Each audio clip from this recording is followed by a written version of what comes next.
জয় শ্রীশ্যাম বন্ধুরা, ভাবি অ্যাক্টিভিটি চ্যানেলে আপনাদের সকলকে জানাই স্বাগত। এটা আমার প্রথম ভিডিও। তো প্রথম ভিডিও আমি আপনাদের সাথে শেয়ার করব বাড়িতেই বাচ্চাদের জন্য আপনারা কীভাবে স্যারেলাক তৈরি করবেন। তো স্যারেলাক বানানোর জন্য যেসব ইনগ্রিডিয়েন্টসগুলো দরকার সেগুলো আজকে আমি আপনাদের সাথে শেয়ার করব। তো ভিডিওটি শেষ পর্যন্ত দেখতে থাকুন।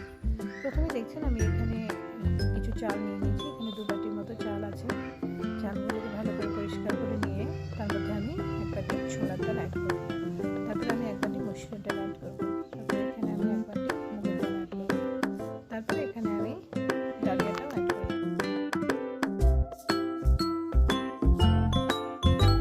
ড্রাই ফ্রুট নিয়ে নিয়েছি, যেমন চেরি, কাজু, আখরোট, আলমন্ড এবং কিশমিশ। আলমন্ডগুলোকে আমি আগে জলে ভিজিয়ে রেখে দিয়েছিলাম। চাল ডাল যেগুলো ছিল সেগুলোকে ভালো করে পরিষ্কার জলে ধুয়ে রোদে শুকিয়ে নিতে হবে। তারপরে চাল ডালগুলোকে গ্যাসে একদম লো স্টিম করে 30 থেকে 45 মিনিটসের জন্য হালকা হালকা করে ভেজে নিতে হবে। নিচে যাতে লেগে না যায় সেদিকেও খেয়াল রাখতে হবে।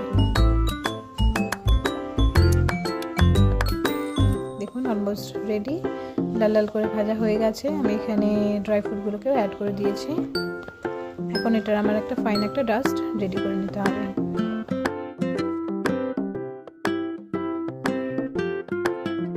দেখুন ফাইন একটা ডাস্ট রেডি হয়ে গেছে। আপনারা যদি ভাবেন আপনাদের বেবিকে এটা ব্রেকফাস্টে দিয়ে থাকবেন তো দিতে পারেন।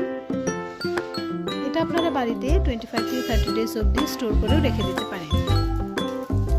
আমি আমার বেবিকে এটা 6 মান্থ থেকে স্টার্ট করেছি, যার জন্য আমি 6 মান্থ থেকে সাজেস্ট করবো যে 6 মান্থ থেকে আপনারা স্টার্ট করতে পারেন। জল কিংবা দুধের সাথে আপনারা এটা জাল দিয়ে বেবিকে সার্ভ করতে পারেন। ভিডিওটি কেমন লাগলো অবশ্যই কমেন্ট করে জানাবেন। চ্যানেলে নতুন থাকলে অবশ্যই চ্যানেলটি সাবস্ক্রাইব করে নেবেন। Thank you for watching. Joy শ্রীশ্যাম।